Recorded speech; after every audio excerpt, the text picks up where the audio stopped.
مشتاق احمد خان صاحب تاسو طرف ته راځم او دا کومه مطالبه د شریعت د نفاذ چې راغلې ده که موږ د شریعت د نفاذ مطالبه هم کوو د فاټا د اصلاحاتو مطالبه هم کوو په یو وخت باندې بعد دا خبرې دواړه مطالبې دا به څنګه منلی شي او په دې باندې عمل څنګه کیږي؟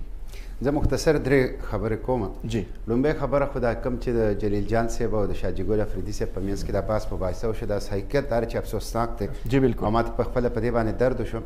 سیاست کې مولانا فضل الرحمن صاحب او د هغې والد محترم مفتی محمود صاحب ډېر لوی کردار دی او ډېر لوی خدمات یې دي او ډېره اهمه زموږ دیني سیاسي کورنۍ ده. دغسې شاه ګل افریدي صاحب هم د قبایلو منتخب نماینده دی او د قبایلو د اصلاح دپاره د قبایلو د ترقۍ لویه جذبه لري.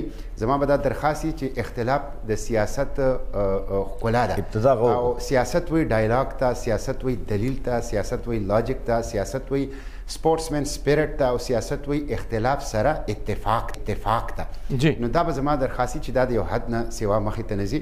دې سره د پوره سیاسي سپیکټرم سپکوال کیږي او په سیاست باندې او په سیاسي جماعتونو باندې د عوام اعتماد کمیږي. یو خبره. دویمه خبره زه دا کوم چې د شریعت مطالبې د کوم حده پورې خبره ده د جماعت اسلامي خو مطالبه دا ده چې استحکام پاکستان کی ضمانت نفاذ شریعت اور دیانتدار قیادت. د پاکستان د مسایلو حل په دوو سیزونو کې دی، د شریعت نظام راشي او دیانتدار قیادت راشي. باقي موږ سره د هیڅ څیز کمی نشته لري. چې کله مشتاق صاحب کله موږ دا ګڼو چې شریعت ځاله یو مستقل نظام دی بیا د فاټا دغه اصلاحاتي پیکج زه هغې ته راځم. کاشف صاحب هغې ته راځم د وضاحت کوم چې شریعت نظام څه دی او په فاټا کې به دا څنګه راځي. نو موږ خو د دې بالکل حمایت کوو. شریعت خو زموږ ارزو ده، تمنا ده او زموږ ټول جدوجهد مرکز او محور دا دی چې نه صرف په فاټا کې بلکې پوره په پاکستان او عالم اسلام کې د شریعت ښایسته ښکلی نظام راشي او دی کې د انسانیت د مسایلو حل دی. خو اوس فاټا کې به دا څنګه راځي که تاسو د پاکستان دستور وګورئ نو په دې باندې د پاکستان د ټولو علماو اتفاق دی او دستخط په موجود دی، د اهم علماو دستخط په دې موجود دی. په دې کې په دیباچه کې په قرارداد مقاصد کې دا لیکلي دي چې حاکمیت اعلی به د الله تعالی او سپریم لا به قرآن و سنت. زما په خیال رواج اکټ چې کوم راغلی پای کې درې کمزورۍ دي او ما نن پریس کانفرنس کې دا وضاحت وکړ. لومبۍ کمزوري په هغې کې دا ده چې د قصاص قانون یې ختم کړی دی، سزای موت یې عمر قید کې بدل کړی دی.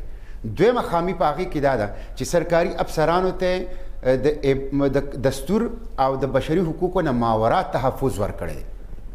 درېمه خرابي په هغې کې دا ده چې کله کنفلیکټ راشي د رواج اکټ او د شریعت په منځ کې یا د رواج اکټ او د کانسټیټیوشن په منځ کې نو دوی وایي چې رواج اکټ به پریویل کوي، حالانکه شریعت کانسټیټیوشن او قرآن و سنت سپریم دي. په کار دا چې په دې کې دا واضحه ولیکي، بلیک اینډ وایټ کې ولیکي چې کله کنفلیکټ راشي د رواج اکټ او د دستور او د شریعت نو شریعت او دستور به پریویل کوي او رواج اکټ به نه پریویل کوي.